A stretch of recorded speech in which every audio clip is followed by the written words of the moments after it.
Welcome to the Parks and Cons SoCal Park Talk, where we bring you news from the Southern California theme park scene and take you to the heart of some of those parks. I'm Carmel, and this is my co-host Sean. Hey guys, it is great to be back for another episode. We have a lot of stuff to talk about today, so let's go ahead and get to it with our Park Hop. And Park Hop is where we hop around the parks to look at some of the news that's broke in the last few weeks.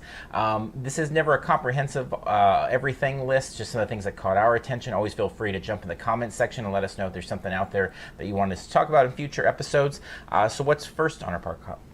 So first up, just a few days ago, Universal Studios Hollywood announced that their new year-round Walking Dead haunt will officially open on July 4th. Do you think there's going to be hordes of fans showing up or not so much? Yeah, I think it'll be a big deal. I think, nothing's more popular than Walking Dead these days. Obviously, there's a reason it comes back to Horror Night every year, and it will for as long as the show continues to be such a phenomenon in terms of its ratings and attracting people. So yeah, I think it'll be a big hit.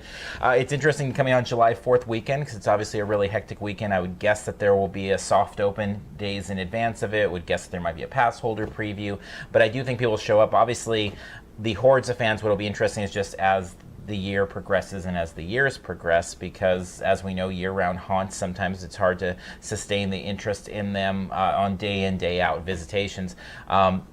And they require a lot of personnel with obviously all of the actors and all of that goes into it. But that said, yeah, I'm excited about this. I think it'll be super packed all throughout the summer and into the haunt season. I think it'll have a really good run there. And then we'll see where it goes from there.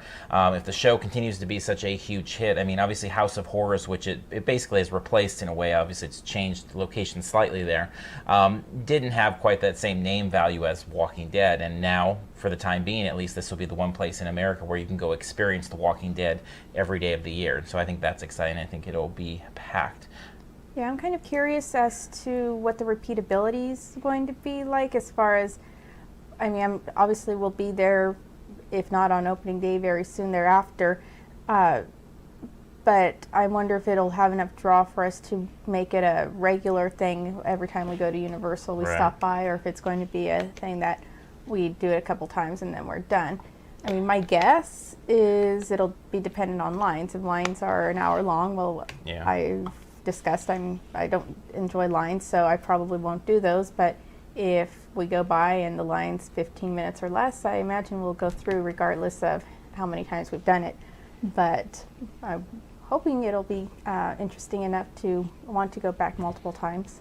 The one thing that's really cool about it is the fact that we'll have a place where we can consistently get that haunt fix, which there are times, in the last few weeks I've thought, as they announced something like Exorcist coming to Horror Nights, you're like, oh, I wish I could go through a haunt right now. And there's escape rooms and there's, different theatrical experiences and things like that. But sometimes you just want to go through, an old-fashioned maze. And that's neat to know that that's there. That was kind of a cool thing about what they had previous with the horrors.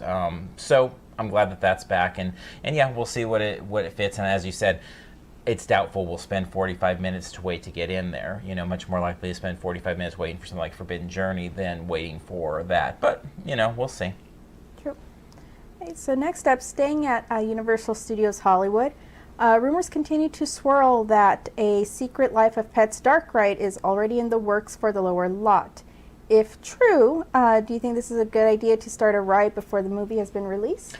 Yeah, this has been something that's been kicking around for probably a couple months now, and there has been construction work going on. I mean, at the same time, Horror Nights construction is going on there, but it has been a strong rumor that Secret Life of Pets 1 is such a strong movie that it's basically Toy Story with pets, and that people are going to love it. It seems like it's a foregone conclusion that people are going to love it. And 2, that this is going to be a traditional dark ride, like Disney style dark ride. So it's interesting. It always amazes me when a movie flops, because it just feels like there's so much money and so many people involved. It's hard to understand how people at the executive level are able to sit down, see this stuff 2-3 months in advance and let it go out into the world if it's not ready to generate money. So that being said, as I'm naive, I guess, in how movies are made, then it does make me a little doubtful on this, because I would like to think, yeah, this is going to be an amazing movie. And if it is a Toy Story quality movie, then it makes perfect sense. Get moving on it. There'll be a franchise. There'll be several movies that come out. The merchandise is starting to hit now, and we'll see how the film does. But obviously, two things that are really needed at the park: one, lower lot stuff to do, and two, kids stuff, because really outside of a couple exceptions, it's not necessarily the most kid friendly. It's definitely more of an adult park. I don't know that they necessarily want to be as much of a kids park anyway, so not to say that they have to do this, but something like that can kind of cross generations there. But starting prior to the movie even coming out is a little surprising, but I guess they could pull the plug maybe, and maybe it's slated for other things. That the work they're doing now is just kind of clearing space. Yeah, that's interesting. I mean, Universal tends to not be, at least in what I've seen, all that attached to their attractions. I mean, Right. They're much quicker to pull something out if it's not working, or Right. something, even if there's a nostalgia aspect to it, than like Disney is. So Totally. I imagine. Plus, I mean, the ride can be great even if the movie's not. Mhm. So Yeah. I guess I wouldn't necessarily expect them to be totally tied together. In fact, if the ride's good, then it would be rather sad if the movie doesn't do so great, if they pull the ride just because the movie doesn't do well. But it seems like they're showing confidence in the movie, which is promising. So hopefully both the ride and the movie are great and add to the whole aspect of going to that park, and add yet another thing to look forward to going there. Yeah, I mean, the Starway, we've talked about this before on the show. It's a trek to get down there to the lower lot, and even as awesome as something like Transformers is, right now Potter's like this giant speed bump that really stops people between that and Springfield and everything. So it's still a ways to get down there. So it'd be neat to see something like that. Obviously, if they continue building down there and they bring something like Diagon Alley, that would be even more. It almost like sets up a kind of like what they've done with Minions and with some of the other work on the upper lot, Springfield and Fast and the Furious, where it creates it's almost more of an infrastructure, thing. The other day I heard, I think it was on the Inside Universal podcast, which we've, plugged them before. They have, great stuff, but Jim Hill had talked about that when Transformers was added to Universal Studios Orlando, that they put it in a location in advance of opening Diagon Alley, because they said, well, people are going to cut around the lake either right or left. If they go to the right, they'll hit Springfield, and that'll slow them down. If they go to the left, they'll hit Transformers. And so the comment was that they basically spent $200 million on a speed bump to slow people down from getting to Potter. And I thought, that's not that this is the same in terms of geographical location or anything, but the idea of continuing to add infrastructure, continuing to add things that pull people into other directions of the park, to not just make it a one item menu or whatever. So we'll see. It'll be interesting to see if they announce it. Universal has kind of an odd track record with announcements. Walking Dead, I mean, they just announced it, officially was like a week before WonderCon or something like that, and now it's opening in a couple days. So we knew kind of behind the scenes that it was going on and that it was building and this and that, but sometimes they really hold those announcements for quite a while. King Kong is set to open in a few months, right? And yeah. they didn't announce it Very until short. very recently, even though it seemed like Everybody kind of knew already. Yeah, and then Potter in Hollywood, it's like they announced that 4 or 5 years in advance. So they've got their method to their madness or whatever. But we'll see what happens. Cool. Okay, so next up, Knott has announced that their summer media day will be on June 9th. With Ghost Town Alive, new stages, and many new shows, there's lots going on at the farm. What do you think you're most excited for with this season?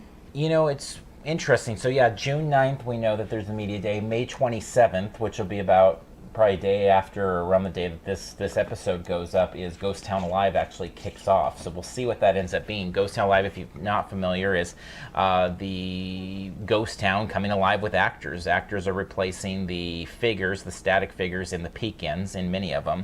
They've added, they're adding animals into the barn area, a mayor. They got rid of the Haunt Museum, adding the mayor's office. So it'll be interesting, because I'm not excited about going to play cards with the sheriff. That's not really my thing, or going to the barber shop or those things. But I'm curious to see what it is. Ghost Town getting love is always a good thing. The figures disappearing, is kind of a sad thing, because as beaten up as those figures were, they were still kind of historical part of that area. But you've got the ice show coming. You've got a new stage show for the new Calico stage. You've got Calico Park, which won't be done by June 9th, but it will come soon after that. You've got a new stunt show. The saloon is already open. Panning for Go is open. The new shooting gallery. There's a lot of things going into this. For a lot of people, June 9th is going to be kind of a coming out party for Knotts in terms of what they've been doing. All that said, the thing I think I'm most excited about seeing is actually what Calico Park looks like once that's done, because adding, a nice chunk of, greenery, adding to the aesthetics. One of the things, when I take my mom to Knott, she always brings up is like just how beautiful the park is. There's just flowers everywhere. There's, lots of green areas, and this will add a really nice part. Supposedly the ghost town, inhabitants of Ghost Town will come out at night, and there'll be a little performance or whatever at the end of their work day and stuff. And so I'm really curious to see what that looks like. That's not going to probably be done, although who knows? They tore the stage down like overnight last week, so maybe it'll be further along or maybe even done. But that's, I think, what I'm most excited to see what that ends up being. For you? I think I'm most looking forward to Ghost Rider, although right now I'm drawing a blank on what the opening date, June 9th. June 9th also? Yeah. Well, June 11th for the public, June 9th for the media day. Okay. So, I think I'm most excited for that to be another ride that I can go back on, because at the end there it was so rough that I really wasn't enjoying going on Ghost Rider. It had been years, and the last time it was, I got a headache and stuff from it. So with the being newly redone, I'm really hopeful that it's going to be enjoyable again and added to the list of things that I enjoy doing there. The other thing, though, that I always enjoy are the new ice shows. So that is always a highlight, and I think it's a highlight for a lot of people, which is why you have to get in line so early for those shows, otherwise you don't get in. But probably Ghost Rider first, and then close second would be the ice show. Yeah. I part of the looking forward to the new stuff is also just seeing how it fits with the rest of the seasons. Where the Christmas tree, we've heard the Christmas tree is going to end up in Calico Park. So geographically the same location it's been in the past, but that'll be kind of odd not being on the stage. What will happen with the stage performance and the lighting of the tree? Scary Farm, how's it going to work with the hanging? Will they use Calico Mine Ride as a haunt still? So it's kind of neat because Knotts does so much with the seasons. It's kind of interesting to see how this then will play into those seasons as we move out of that busy summer season into a less busy September, and then ultimately into Haunt and then Merry Farm. So we'll definitely be out in the park May 27th. We'll have all sorts of stuff on social media, and then June 9th, we've heard it will be, really what we've heard is it'll be the biggest media day they've done. And so we've heard a very long day filled with fun stuff to do, so we'll be sharing a lot on that day as well, so you can follow along there. All right, let's go ahead and move to our next segment, which we call Magnification. And Magnification is where we take a single topic and magnify it, take an adventure through inner space, and look at it really closely and in depth. And so a lot of times it's something new going on in the parks. It's maybe not huge, but a little bit bigger in nature. And so this time, what we're looking at in Magnification is the new Turtle Talk with the Finding Dory characters. And so this was something that kind of was slid in. They announced it maybe a month or two ago. We knew it was coming maybe 2 months ago, but it was never really much said about it. Yeah, I think I saw one post from the Disney Parks blog, but that was about it, I think. Yeah, and then it just kind of showed up, and the characters were there. There was no big announcement of the characters coming. To my knowledge, the show didn't close down to do the change. It was just they flipped the switch, and now the Dory characters were there. If you're not familiar with Turtle Talk, it's in the animation building in DCA over in the Hollywood Land area. It's definitely a kid-oriented show, but it's always fun for the adults too. There's some funny interaction there and stuff. So having the Dory characters in there is cute and neat, and obviously it's a nice tie into the new movie coming out. So why don't we go ahead and show you a little bit of the Finding Dory characters in Turtle Talk. I totally pick you. Alright, humans, close the lids. Alright, Dory, go hide, and then we're all gonna try and find you, okay? Okay, open them! Alright, humans, if you see Little Blue, totally shout it out.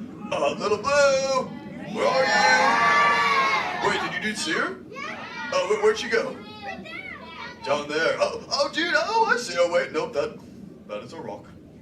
Oh, no worries, human dudes. Wait, Nemo? Nemo. No, dudes, we're supposed to be finding Dory, not finding Nemo.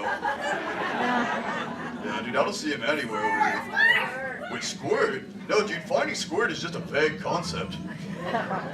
Dude, I don't see any of these little dudes here. Alright, I give up Ollie Ocean Free!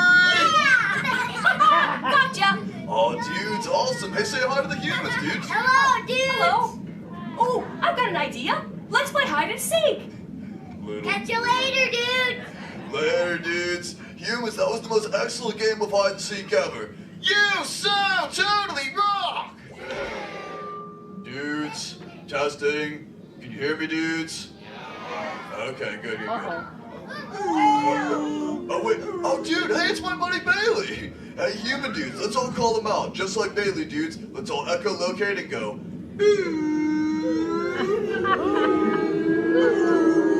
Crush! Hey!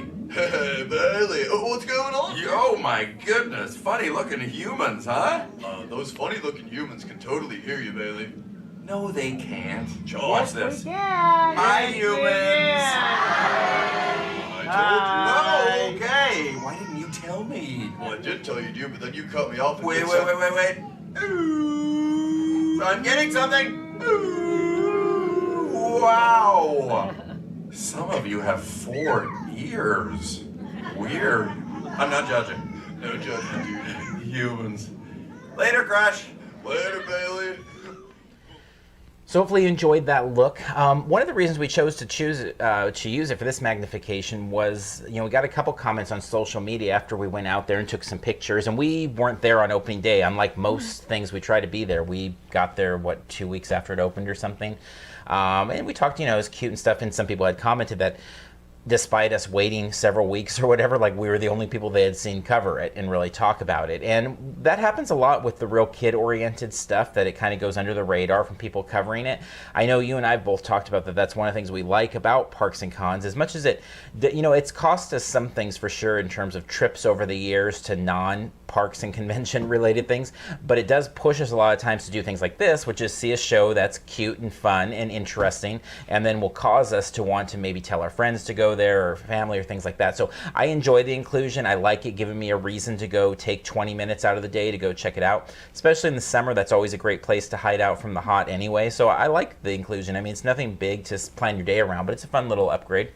Yeah, well, quite honestly, I did not do Turtle Talk prior to this visit that we took, because I think maybe we saw it in Florida at some point long ago, one of our trips out there, and so I just didn't have the interest to go back in there, and I just figured it was more for kids, and I didn't want to enjoy it. But I'm glad we did go, because it is cute, and it was fun to see the interactions that that Crush has with not just the kids but also the adults in there and stuff. And as soon as we were done there, I was texting my brother to make sure that our niece and nephew have experienced it, and they haven't. So there's another group that we're going to be dragging in there and making sure that they see it, because they should. It's fun. It's enjoyable. I enjoyed it quite a bit. I'm not sure how different, obviously because I wasn't there before, how different it was from what it was prior to Dory being added. I thought there'd be a little more Dory in there. But I mean, it's cute, so I enjoyed it. Yeah, and it's a good way to, kind of like what we see with animation that they'll do, let's say in Avengers Assemble, where they build up a character like Doctor Strange, kind of trying to get people prepped for, hey, there's a Doctor Strange movie coming out in the year. Here, they really focused on, you had, and I don't even know the names of the characters, but you have the octopus, the squid, you've got the, was it a manatee that's, and you've got these other characters, so it's not just Dory, but you're getting a little bit of all of them. In fact, maybe that's why you're getting the least of Dory's, because they figure, well, there's already brand awareness there, people know who Dory is and like her, but maybe we can build up these other characters and they become, their own spin-off movies, or they sell their own merchandise or whatever. But it was neat, because having seen this tiny little show, now we kind of already have an idea of what some of these characters, who they are and what they bring to that movie universe, and it makes me more interested even in seeing the movie. So it's a fun inclusion there. It reminds me of Fairy Tale Theater a little bit, what goes on, or the Royal Theater over at Disneyland, where the shows are definitely kid-oriented. They're focused at children, but they embed enough adult humor, not adult in like an R-rated way, but adult in terms of things that the adults will get, that there's some self-awareness there, that they poke a little fun. And the actor, the voice actor that plays Crush is really dynamic. I always wonder, how, obviously they have to be improv trained to be able to spin on whatever these kids are asking or the adults are saying, and be able to pivot. But it was a lot of fun, and I liked it for something that was a little thing. I mean, like some things get, you really get excited about, and then they don't quite live up to this. This is the opposite, where there really wasn't any expectations for probably anybody going to see it, and now it's going to probably exceed that because it's a fun little inclusion there. Yeah, definitely.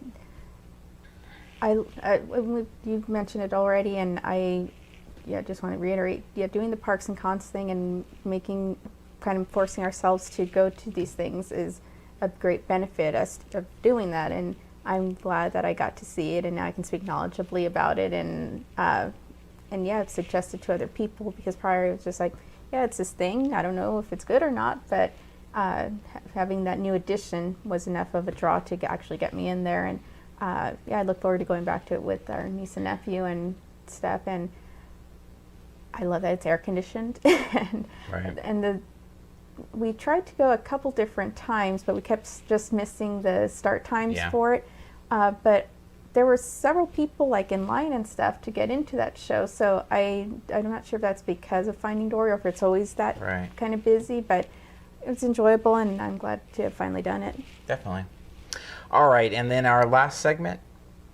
And for our last segment, it's our segment that we call Park Tips. This is where we bring you some suggestions to help improve your future park-going experiences. This time, we're going to be a little more specific to Knott's Berry Farm. So the topic we're going to be discussing are favorite places to eat at Knott's Berry Farm. Yeah, this is something that's come up.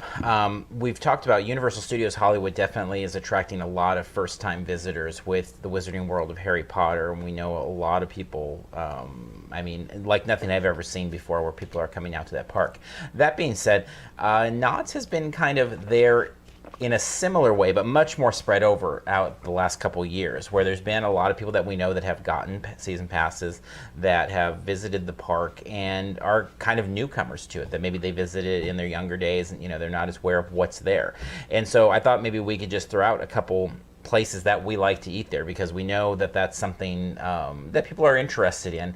And so I think there's a lot of good options there. We do have a video guide to the dining plan, so if you're interested in that, that's I don't know what the price is right now, but we paid like $90 or something like that for a full year's worth of food, and it's 2 meals a day.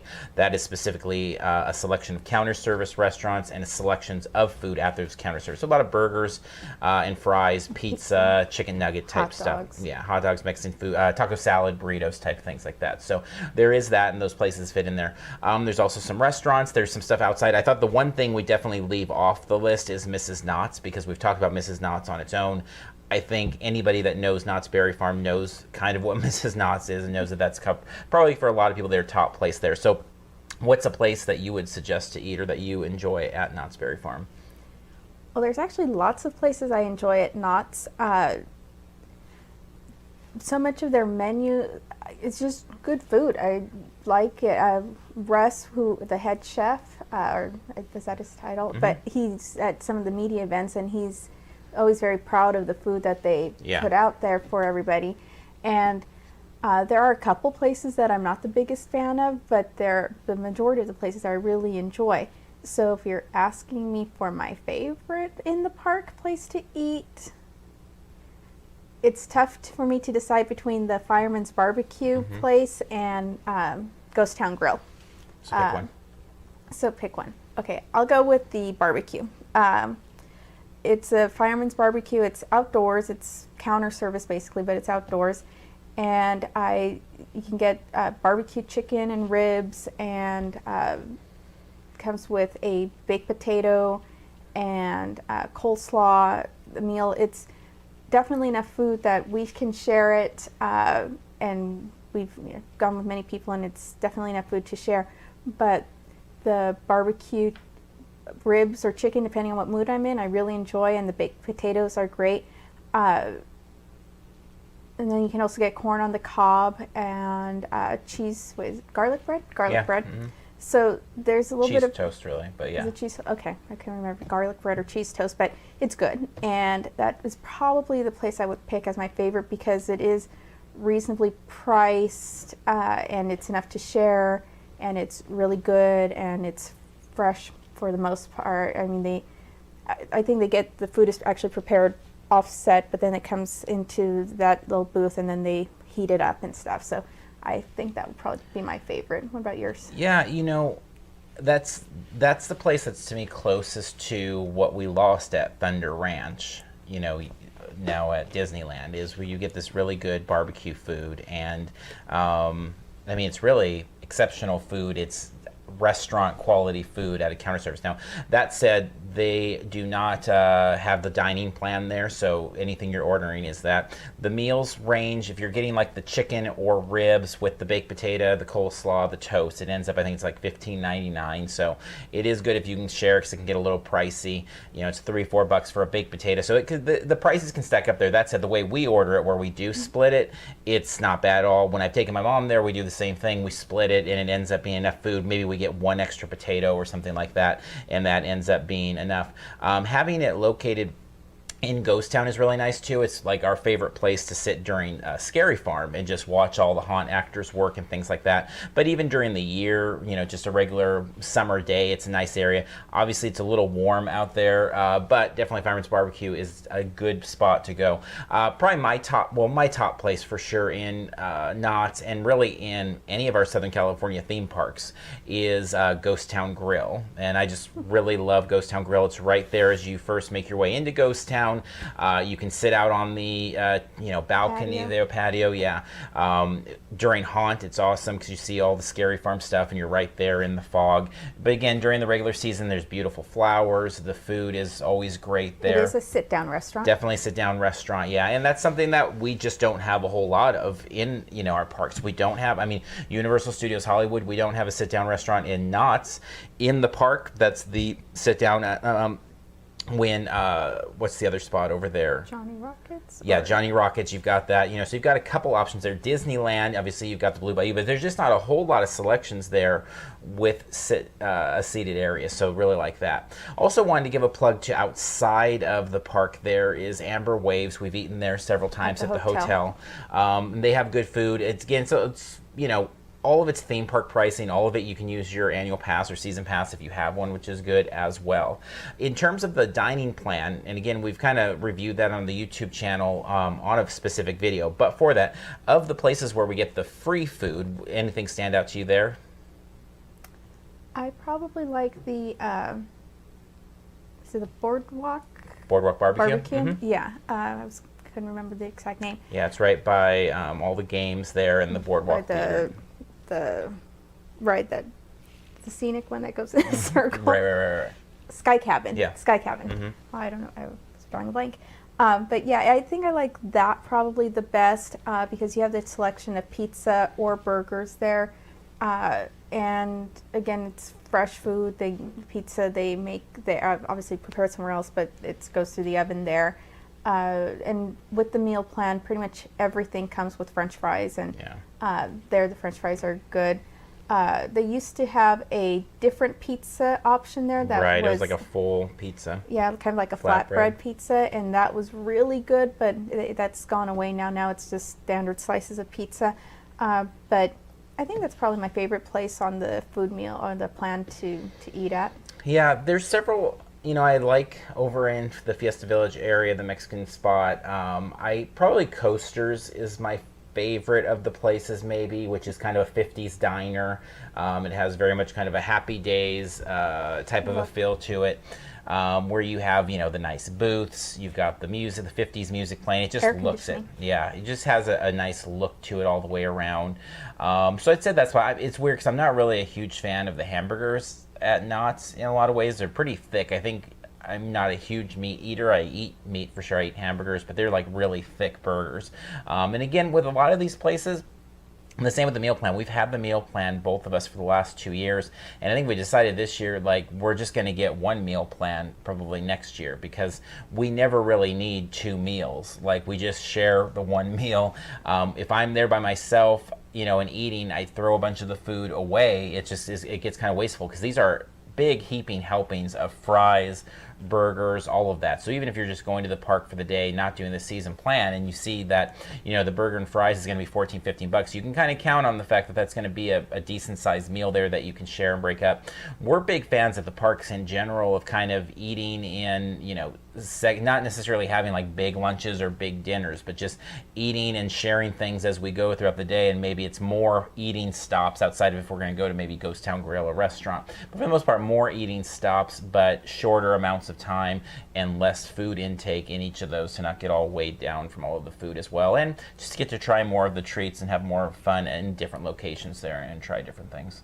Yeah, lots of good food, and it's enjoyable. I mean, service can sometimes be hit or miss depending on where you are at the park and what time of day it is, but once you actually get the food, it's not too often that we have issues with the food, and we go enough that obviously that whether it's at Knott's or Disneyland or even Universal for that matter, but Knott's and Disneyland, since we're there the most, it's easy for us to spot when there's issues and stuff, because we know the parks pretty well. So it's not to say that anything's perfect at any of the parks, but I definitely enjoy eating at Knott's and the food and stuff, and usually the service is good. Yeah, the counter service spots, just as you said, in all the parks really, they often are seemingly the newest employees or the lowest on the totem pole a lot of times, and are just sometimes stressed out. So we've had at all of the parks, not just Knott's, but things where it's like, oh, we're out of ice, and it's like, oh, you can't be out of ice, you have to go get ice from somewhere and bring it back, or we're out of this, go over there and get it, types of things. But that said, as you said, lots of tasty treats there.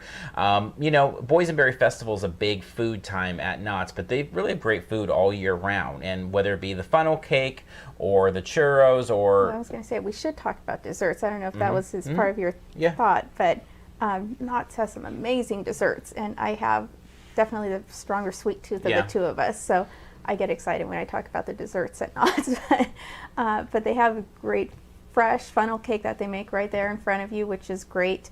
You can add the toppings, whether it's ice cream or strawberries or boysenberries. It's great and enjoyable. And then the fun bun. Since the Boysenberry Festival, I think it's still weekends. Okay, so that's still available. And then they have an amazing cookie sandwich where it's basically 2 chocolate chip cookies with soft serve vanilla ice cream in between, and it doesn't sound like too elaborate or like anything that'd be amazing, but it's really good. And we share that, of course, and we share most of the desserts. I, of course, eat the majority of it. But and then also there's a churro factory, which is great because it's its own stand, but the little stands off to the side up by the rides, that's not the churros I'm referring to, nor am I referring to the churros at Disneyland, because people talk about those, but those are frozen too. They're just like their standard stands off at Knott's. But they have the churro factory, which is right there in Ghost Town, where the churros are actually fresh, and you can get it stuffed with, again, different fruits or different inserts, cream and different things. And so I love the fresh churros just because they're unique, and I don't know where else we can easily access fresh churros. I think Legoland has, on occasion for seasonal things, offered them, but as far as standard offerings, it's nowhere else that I know of in Southern California. So love the fresh churros.